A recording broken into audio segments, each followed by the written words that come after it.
Өзімше бір демалыс күнінде елден қалмайыншы деп Мегаға бара қойған едім. Бірде маған бір адам звондамасы бар ма? Ойбай, маған тез арада үйімді ерекше бір декоративный штукатурка арт-бетон жасау керек деп. Ойбай, онда қабырғаңызды көрсетіңіз, көрейінші дедім да. Барсам, қабырғасы аппақ, не краска жоқ, ештеңе жоқ. Ой, олай болмас деп киімді шештім да бірден жұмысқа кірісіп кеттім. Сізге керек арт-бетон болса, онда қазір мен сізге өлтіріп тұрып арт-бетон жасап берем дедім. Сөйттім да міндетті түрде оған бумажный скотч керек қой, соның заказ бердім, барлығын өлшедім.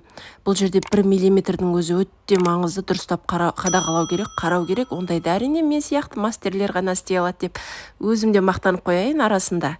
Содан то ана жер қисық, то мына жер қисық, әбден шаршап, әйтеуір бір нәрсе қылып есептеп, өлшеп, скотчтардың бәрін жапсырып шықтым. Енді қызықтың көкесі алда, уайым деген басым, ой алла, мына жұмысты не алдым деп қоям.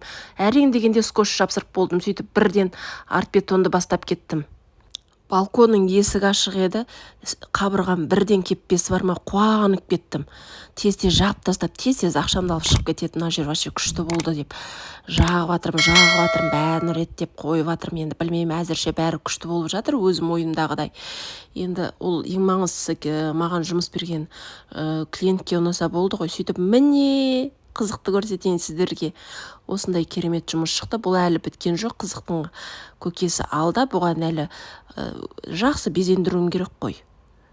Содан ойбой, краскасын ұмытып кетіппін ғой деп бірден краскасын жағуды бастап кеттім. Арадарына ақ сызықтар қалған жерлердің бәріне краска жағып шығу керек. Себебі фотоны көрдіңіздер, фотода онда жерлерінде краска болды, қара краска. Сөйтіп бірден қара краскаға кірістім. Қол үйреніп қалған, алтын жылпын патыр пұтыр бәрін жағып шықтым. Құрғыр краска шетіне де шығып кетеді, әйтеуір бір нәрсе қылып міне жағып шықтым. Енді қараңыздар жұмыс қалай болғанын. Сіздерге ұнаса міндетті түрде бағаланып кетіңіздер. Маған жұмыс берген жұмыс берушіге бұл жұмыс өте қатты ұнады. Қызығы, сіздерге бағасы ғой, бірден бағасын сұрайсыздар. Сонда қанша теңге істедің, қанша істедің деп. 2 күн жұмыс істедім. 100 мың теңге шықты. Негізі мен арзан істедім деп ойлап жатырмын. Әрине менің жұмысым бұдан да қымбат деп ойлаймын. Қалай, сіздерге ұнады ма?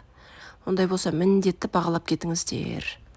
Қазіргі кезде осындай табиғи қабырғалар, стеналар мода болып жатыр. Бізде Астана қаласында, жалпы Астана қаласында емес, барлық қалаларда ерекше жұмыстардың қатарында осы арт-бетон, декоративный штукатурка. Бұдан да басқа қызықты штукатурка көргілеріңіз келсе, каналыма тіркеліңіздер. Қоңыраушағын жазып, комментария қалдырсаңыздар болады. Қандай материал қайдан алу керек, не істеу керек, барлығын білсеңіздер болады. Мынаның үстіне лак жағылады, сөйтіп жуып тазалап алуға болады. Өте жеңіл, өте әдемі штукатуркалар. Менің каналымда өте көп жұмыстар бар. Сіздермен бірге болған декор мастері Сәуле. Келесі кездескенше сау болыңыздар.